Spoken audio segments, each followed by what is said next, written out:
Hey, this is Chris from Florida Music, and we're in front of Toontrack's new one called Beatstation. Now, it's obviously a drum percussion library with some sort of Rex and MIDI file playing.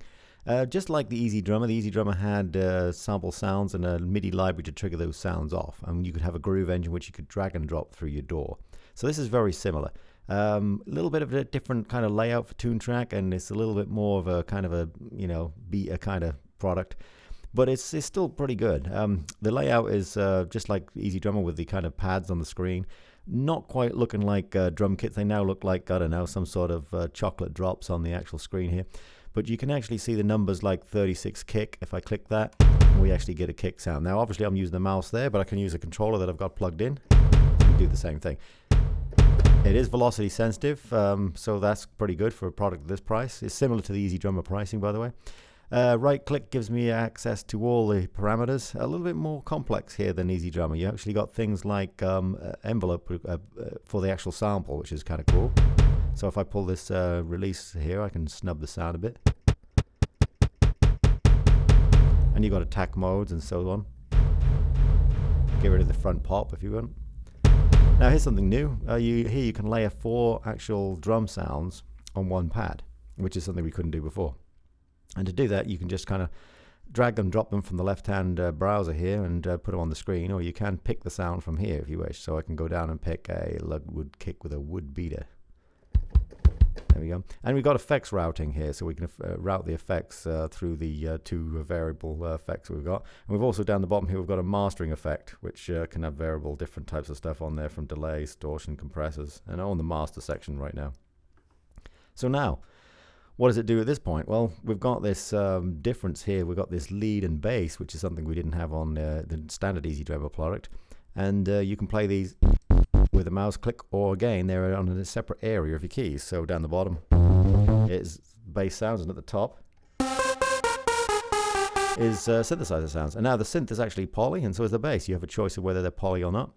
And it's quite cool. So let's just get straight down to the play here, see what goes on with this groove here that's called Live Hybrid.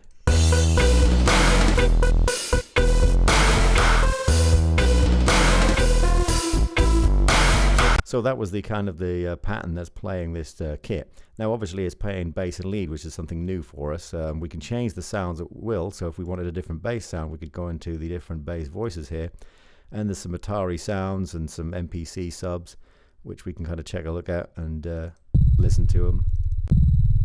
And we can just drag that to the key and let go. Now, it's asking about the original sample layer, but other things you got to watch out is there may be more than one sound on the actual unit. So the sound I just added was just this one. So let's just hear that on its own.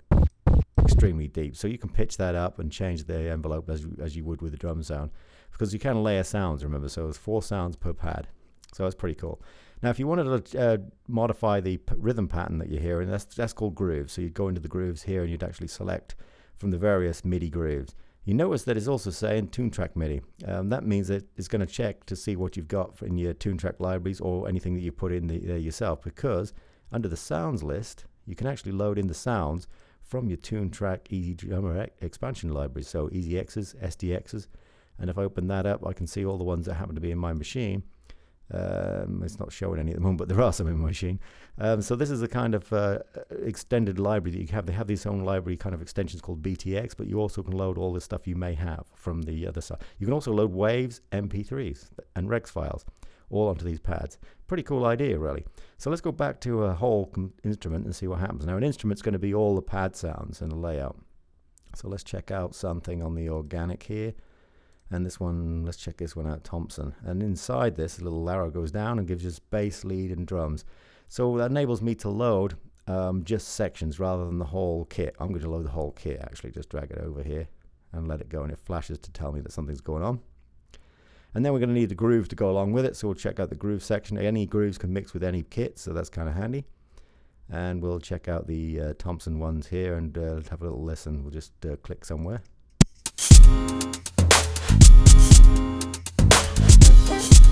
Now, I can see on this screen right now the guitar is not listed. That's because there's not an extra pad kit. This is loaded into the same pads I had before, which are fully customizable. I can change size, color of the pads to really customize it how I want to. But there's also some nice presets which will give me that kind of MPC layout, which is just 4x4, 6x4, whatever.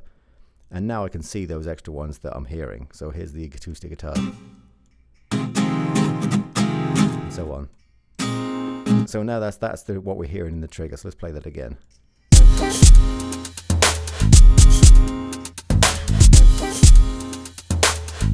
Okay, so now if I wanted to change anything, I'll go on, just drag and drop either way from the DAW, or if I wanted to say play this from the DAW, I can just drag that MIDI library to the DAW as we could in Easy Drummer. And now that pattern is actually straight in the DAW pattern here. And I can select the parts I want to audition or play. So there's my bass drum down here, and probably guitar line at the top there. Now to play this back, I can either play it from here, but really I'd just rewind my DAW back to the beginning and press play. So obviously I can modify this MIDI pattern now of what's being played and change the samples by drag and dropping and choosing what I want. Quite a sweet little routine to go backwards and forwards. So if you had a piece of audio in your DAW which maybe allows you to do drag and drop, you can take that from there and drag it onto a pad. And it also does Rex files. So if we had something that was Rexy that we wanted, that's basically audio chopped up into small bits.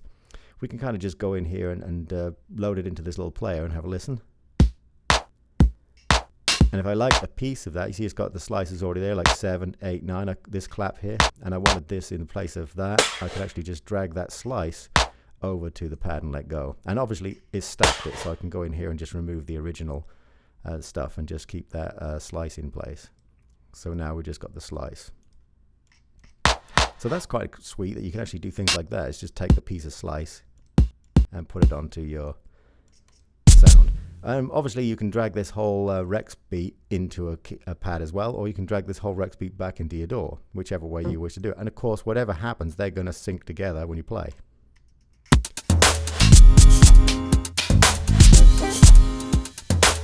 So now we have a combination of Rex MIDI triggered samples. And of course, if you really want to, they've given you a routine to actually record your own samples. So there's a little tool to actually do that. Now that's kind of sweet. So there's a lot of good stuff here. Obviously they're going to give you more content. There's a funny little tab sitting up here. And I guess we'll see lots more tabs that'll go in as you load in more of the BTX files. And we'll be able to see, I can see this BTX they've given you to start with, but I guess there will be, that says core content, there'll be something genre-wise, I guess. Nice useful help file, help manual. Customize everything, customize the actual shell, that so really make it look how you want, make your own skins.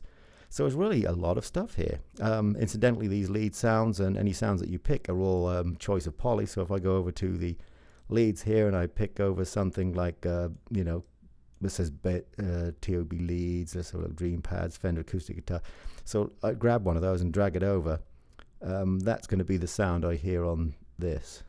So I can choose now how much I hear. There's a Rhodes there already. I'll just mute that. So you can hear it's a bit distorted because it's gone through a distortion unit. Let's just take some of this off. So I can obviously take maybe the Rhodes and just hear that. So polyphonic sounds quite cool, really.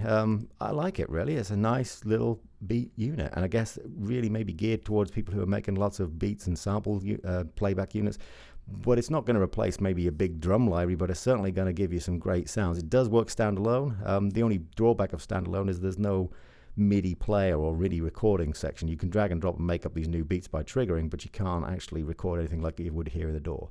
But still, it's a valid unit. It's a great little product, and I like it. So this is Chris from Florida Music, and we'll catch you on the next one.